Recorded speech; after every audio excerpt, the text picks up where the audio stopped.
Yes, indeed, ladies and gentlemen, the legend king himself, Grandmaster Mele Mel.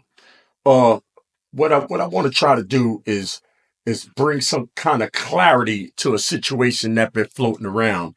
And as a matter of fact, just to try to get it off the front page, you want to put, little weirdness on the back page. Now they got this whole thing going on about who started hip hop and or whether Puerto Ricans was the backbone or whether black people was the backbone of the culture. Now it is no wrong answers. I don't believe in right or wrong answers, but it's results. Now this is the bottom line. Now that everybody got their opinion, so now this is my opinion. Is no black culture. Like hip hop is not black culture. Hip hop is Bronx culture. All the shit that made hip hop, the building blocks of hip hop, it was formed in the Bronx. The first popular DJs, DJ Kool Herc, Bronx cat. The first turntablist, Flash, Bronx cat. The first guy to do the scratch, Grand Wizard Theodore, is a Bronx cat, right? The first MC, you're looking at him. I was born and raised in the Bronx, Monsignor Hospital. The Bronx culture is hip hop culture. So the fact that if you got two different sides arguing about the culture of hip hop, you didn't even say none of the Bronx guys' name. Like it's like all this we shit. Like you French. Who's all the we? First of all, whoever's speaking about that, you wasn't even there. I'm there. I'm 16, 17 years old. I'm looking at Herc and them. If you want to talk about hip hop culture and have it being beneficial for somebody, then why ain't he supposed to benefit Herc? Why you can't ask Cass or somebody? Ask somebody that was there. You're just going to take it upon yourself. Oh yeah, well so and so started the culture.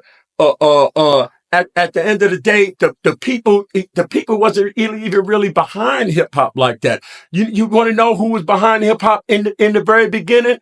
Bronx was behind hip hop. That's who was in the parties. And you had a couple of people from the outer boroughs, and they came in, but the whole thing happened in the Bronx.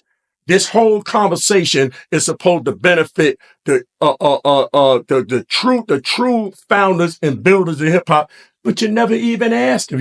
Did you ask Herc? Did you ask Biggs, or did you ask Flash? Well, Flash, what do you think about? Oh yeah, foundational Black Americans. We was Afro Americans probably back then. We wasn't even it was no foundational Black Americans.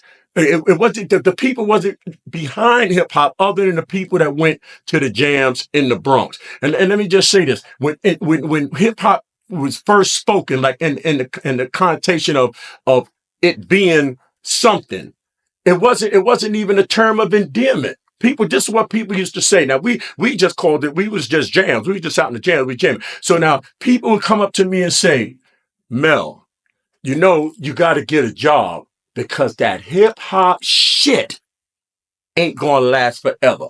That was the first term that involved hip hop. That's what people used to say. And after that, then it became something. After it became a culture, then it became a positive term. So the point that you're trying to make is pointless because first you wasn't there. It was only Bronx cats in the very beginning. All this hip hop culture is really Bronx culture, but with culture, see, everybody could do it. So I'm not saying that everybody's not in on it. You are in on it, but it all started with the basic three crews: Flash, Bam, Herc. Then you get into the numbers group. The fearless, the furious, the treacherous, breakout, the funky four. Then it goes to everybody else. But by then the table is set. All the original B-boys, they from the Bronx. Even the music where they say, oh yeah, hip hop is black music. It's Bronx music.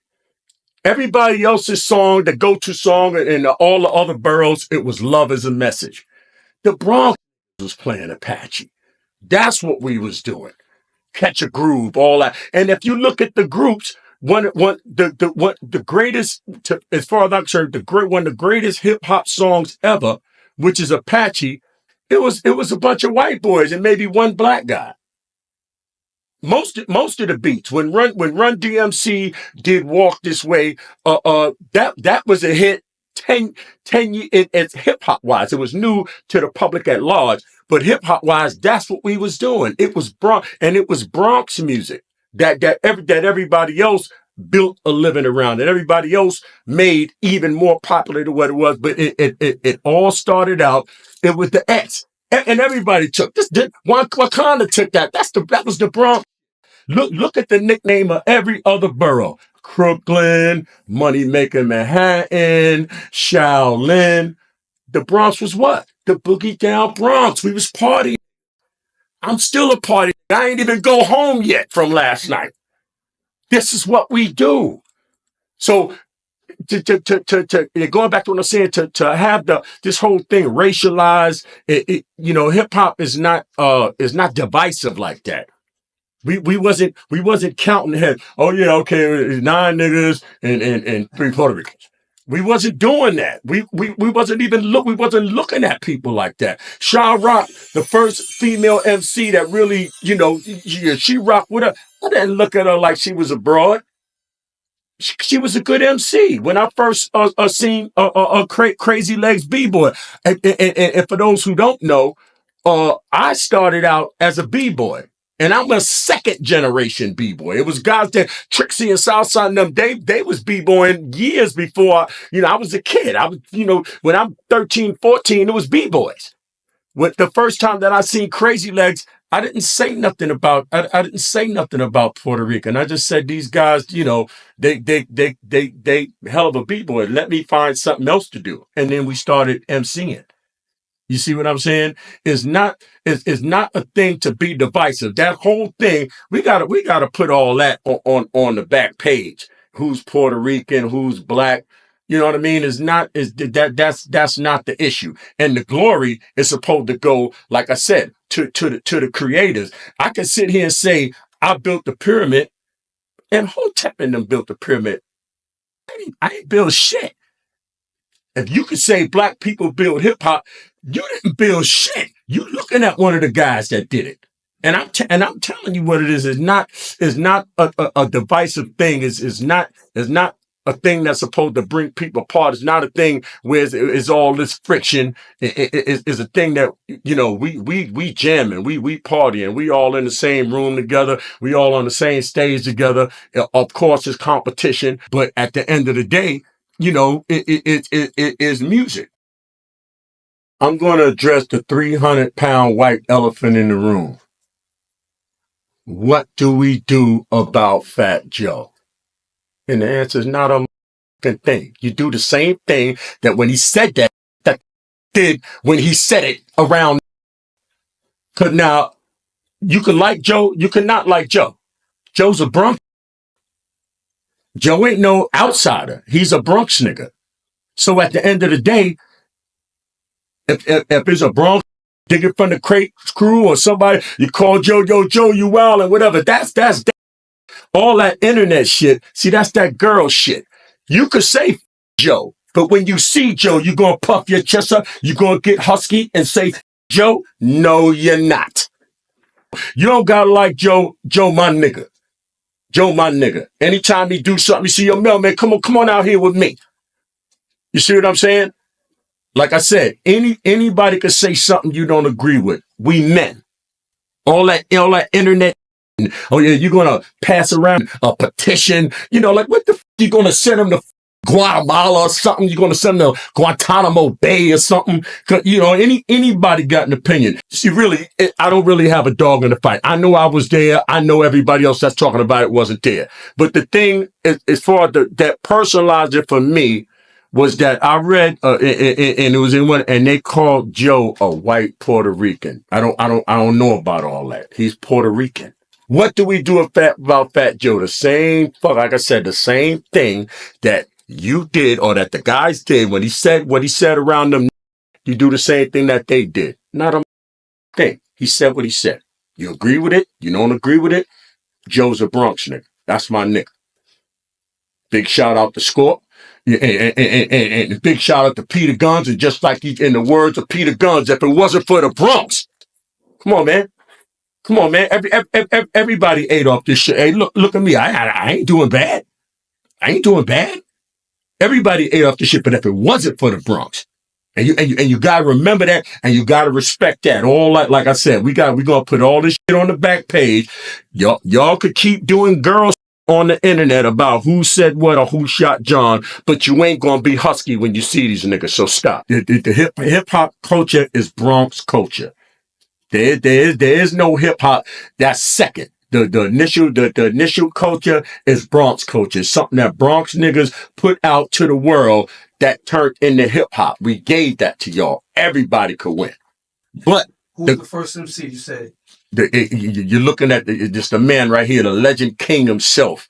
I look so good. If you see a better looking 63-year-old nigga than me, you have to bring this nigga to me so I can see him for myself. Other than that, I just gotta keep looking in the motherfucking mirror, baby. This is what it is. That's what, and it's always going to be that way. It's always going to be that way. So like I said, let's put this shit on the back page. Let's get back to what it really is all about. That's the essence. It's from the Bronx. It started in the Bronx. We always going to be a part of this shit because we always going to be the start of this shit. That's the bottom line. And with that thought in mind. And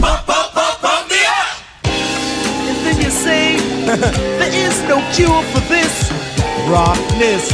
Woo!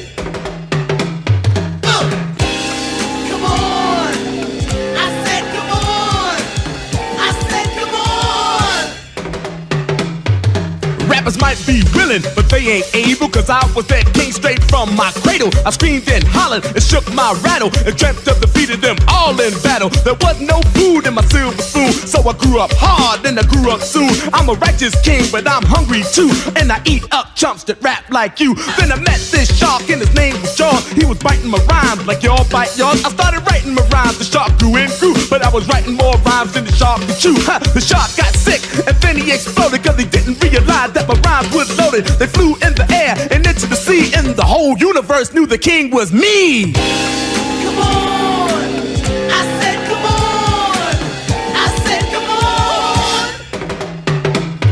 on. I'm not a laser beam or a diamond mine or a platinum watch or some vintage wine. Not a pocket full of pearls, I'm an oil well like black gold, baby. I'm Mele Mel into all the fly girls. I come off hard, the slightest wink or nod makes me your god. All my problems are small, so my pockets are large. And when I walk in the door, oh baby, I'm in charge. To treat ladies like jewels and diamond rings on my fingers, on my arms, on everything. On the streets, on the sheets, I can't be beat. So don't ask where's the beef, baby, here's the meat. I'm gonna give you some soap, a towel in the cup, cause the bum MCs are all washed up. Put your women on the line with the rest of my crew, so I can make love to her and annihilate you, punk. Me what?